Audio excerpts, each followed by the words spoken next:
I don't know what would have happened if I didn't have surveillance cameras. Written by Cursed Candlelight. Motion detected. Backyard cam.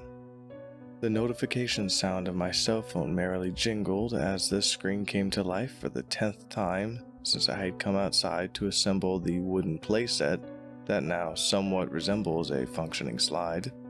I sighed and once again closed the security camera app, only mildly annoyed by the hypervigilance it displayed every time I moved more than 5 feet. Ever since our home had been broken into and ransacked, me and my wife have become something of security nuts.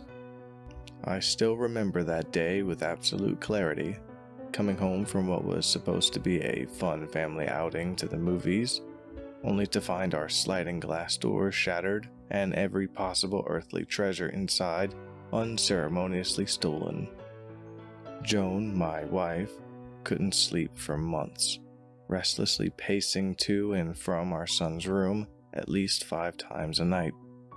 I did not like the idea of having our house broadcast into the void across Wi-Fi, but the security system allowed both of us to virtually keep an eye on the home, which relieved a lot of stress. Today, Joan and Michael were at choir practice until 7 p.m., so I decided to finally finish the swing set I had been procrastinating about for weeks. It was sweaty, confusing work, like a Lego kit made of blocks that would leave behind dozens of splinters. As I was lost in thought, sanding down a support beam, I felt a harsh tug on my palm and saw the bright crimson blood dripping onto the grass. "I swear this thing is gonna kill me," I exclaimed to nobody in particular as I walked inside to wash my hand out. As I sat in the bathroom applying a bandage, I felt my phone vibrate once more. As it was already close to 7, I expected to see an update from my wife, as she ready to come home, but was instead greeted by the familiar alert. Motion detected. Backyard cam. Oddly enough, when I looked at the phone, the yard appeared completely still and devoid of any intruders. Everything looked exactly as I had last seen it. I shook away the unease that had begun to creep up the back of my neck. Just a software glitch, nothing to worry about. I was about to return to cleaning up my scratch when the damn phone buzzed again. It was a text this time. Joan would be late, apparently bumper-to-bumper traffic. I returned to my work as the reddish hues of the setting sun cast elongated shadows over my backyard. There is something undeniably meditative about working with your hands, especially when you spend most of your day stuck behind a desk, slaving away for some billionaire across the nation. With all the orders coming in, will I even have a chance to watch Michael play on the set? While I was lost in my reflection on the nature of modern economics and of work-life balance, I felt my phone buzz for what must have been the 500th time. Expecting a text from my wife, I glanced down and was met with a screenshot image of the small green lawn I was standing in. I was about to return to my work when something caught my eye and made me nearly jump out of my skin. In the still image, barely visible on a cursory glance, I could see a hunched, pale figure crouching at the far corner of my yard. With its back turned, I couldn't make out any details, but the spine and ribs pressed up against its pale, naked skin looked grotesque. It was as if it was made of spiky thorns which were pressing up against its flesh trying to escape. This thing, or whatever the hell it was just a few feet behind me. I didn't dare turn around, not just because I didn't want to alert it of my knowledge of its presence, but because my whole body was frozen by fear. I was watching the live feed now, able to see myself trembling with abject horror as this strange figure sat motionless behind me. What if this is just some malnourished guy on a bad trip? The explanation I conjured up sounds even worse in writing than it did in my head, but the rationalization was all I had to cling to avoid a complete mental breakdown. Slowly, as casually as I could, I began to walk to the open back door of the relative safety of my house. I barely took my eyes off the small, pixelated image, but the creature did not move. As the door slammed behind me, my adrenaline kicked in. I sprinted to the garage to my safe. There was a hand-me-down 1911 pistol. I knew whatever or whoever this thing was, I would feel better armed. As I fumbled with the combination, I nearly screamed as I saw the figure in the yard stand up slowly. It looked unnatural, bones snapping in and out of place as it slowly turned to face the camera. Its face was covered in a multitude of eyes, human eyes of varying colors. They all rolled around crazily, looking in every direction at once, bulging out the sockets that protruded from every surface of its hideous face.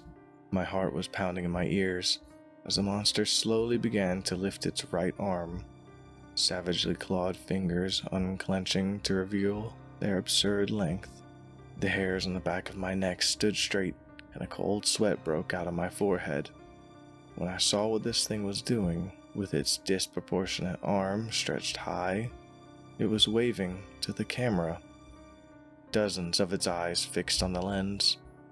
Panic began to set in when I realized it knew I was watching.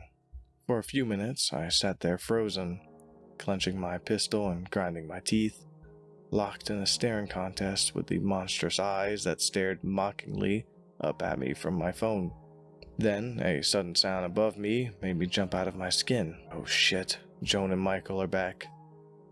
The garage door slowly raised, and my wife, with a sudden concerned look, climbed out of her Subaru and started walking towards me cautiously. "Ben, what's going on? Why are you holding a gun?" she asked with apprehension, raising her voice to a higher pitch. Wordlessly, I gestured to the glowing image of our yard to show her the inhumane monstrosity I was cowering from. She stared down, her concern turning to genuine confusion. "Babe, what are you showing me?" My eyes followed hers, and with a sinking feeling in the pit of my stomach, I looked down at the empty patch of grass where that thing had been standing. "Get back in the car," I muttered, the paternal instinct to protect my family overtaking the primal fear that had been controlling my mind. "We need to stay somewhere else tonight." The drive to the motel was in complete silence. I didn't know how to explain what I had seen, but I knew we weren't safe at our home. During that whole night, I kept getting notifications that the camera detected movement outside the house. But no matter when I looked, there was just nothing there. I know it seems crazy, but think whatever that thing is, it was toying with me. We stayed in that dingy room for 2 nights, and I can tell it put a strain on our relationship. I gave Joan some half-assed excuse about it being a burglar. I even filed a false report to our local PD. She's trying to be understanding, encouraging me to go to therapy and all that nonsense. But I can see in her eyes the same fear she had of me when she found me kneeling in the garage, clutching a gun. When we went back to our home, I hoped maybe some normalcy would return. As we walked in, the silence hung heavy in the air. Everything seemed eerie despite the familiarity. Before we got settled back in, I insisted to my wife that I should check all the rooms. It was a strange feeling like an intruder in our own house, silently creeping from bedroom to bedroom, looking for anything out of place. At last, I came to Michael's room, and what I saw in there made the color drain from my skin. The window facing the backyard was completely ajar, curtains blowing gently into the cool breeze. The bed sheets had been completely shredded into thin ribbons, which had been haphazardly strewn about the room. I had to stifle the scream that welled up in my throat when I remembered the jagged claws that the figure had on its disfigured hands. It's been a few days since then, and at first my wife was completely understanding about having Michael sleep in our room. She chalked it up to some trauma I had from the first home invasion we suffered, but I still haven't told her what happened or what I saw in his room. I don't sleep anymore. Memories of that terrible day still replay in my head, and I have to be more vigilant than ever, because that thing is still out there. And every night, I wait and watch as my phone screen silently illuminates with repeated notifications, each one filling me with dread. Motion detected. Backyard cam.